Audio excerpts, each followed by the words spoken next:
hát ca.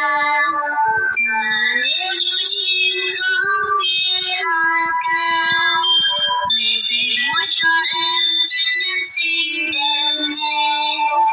Và nếu trên em không có sáng lung linh, mẹ sẽ múa cho em tiếng kim mang màu vàng. Và nếu trên kim mắt vẫn không sao, mẹ sẽ múa cho em Chúa sẽ về nhà đây.